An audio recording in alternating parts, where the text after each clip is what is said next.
زمانہ قدیم میں ایک عظیم الشان سلطنت پر بادشاہ سلطان مراد کی حکومت تھی۔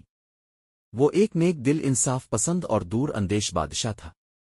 قدرت نے اسے 7 حسین و جمیل بیٹیوں سے نوازا تھا جنہیں وہ اپنی جان سے زیادہ عزیز رکھتا تھا۔ ہر بیٹی اپنی خوبصورتی اور ذہانت میں بے مثال تھی، لیکن بادشاہ کو ہمیشہ یہ فکر رہتی کہ ان کی قسمت انہیں کہاں لے جائے گی۔ ایک دن بادشاہ نے اپنی بیٹیوں کی محبت کا امتحان لینے کا فیصلہ کیا۔ اس نے تمام بیٹیوں کو دربار میں بلایا اور پوچھا، تم میں سے کون مجھے سب سے زیادہ چاہتی ہے اور کس قدر؟ سب سے بڑی بیٹی نے کہا، ابا حضور، میں اب سے اپنی جان سے زیادہ محبت کرتی ہوں۔ دوسری نے کہا، ابا جان، میں اب سے دنیا کے تمام خزانوں سے زیادہ محبت کرتی ہوں۔ تیسری نے کہا، ابا جان، میں اب سے سورج اور چاند سے زیادہ محبت کرتی ہوں۔ یوں ہر بیٹی نے اپنی محبت کا اظہار کیا۔ جب سب سے چھوٹی بیٹی شہزادی ماہین کی باری آئی تو اس نے کہا، ابا جان، میں اب سے نمک جتنی محبت کرتی ہوں۔ بادشاہ کو یہ جواب پسند نہ آیا۔ وہ غصے میں آ گیا اور بولا، یہ کیسی محبت ہے جو صرف نمک کے برابر ہے؟ کیا میری حیثیت تمہارے لیے اتنی معمولی ہے؟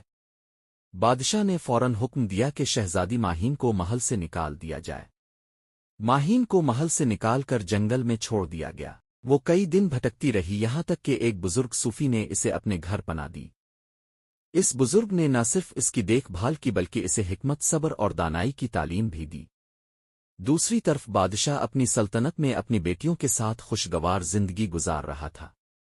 لیکن چند سال بعد سلطنت میں ایک بحران آیا۔ دشمن نے حملہ کر دیا اور فاقہ کشی کی وجہ سے خوراک کی کمی ہو گئی۔ ملک میں قحط پڑ گیا اور محل میں کھانے پینے کی اشیاء ناپید ہونے لگیں۔ ایک روز بادشاہ کے لیے ایک شاہی دعوت کا اہتمام کیا گیا، مگر جب کھانا اس کے سامنے لایا گیا تو وہ بے ذائقہ تھا۔ بادشاہ نے حیرانی سے پوچھا، یہ کھانے میں ذائقہ کیوں نہیں؟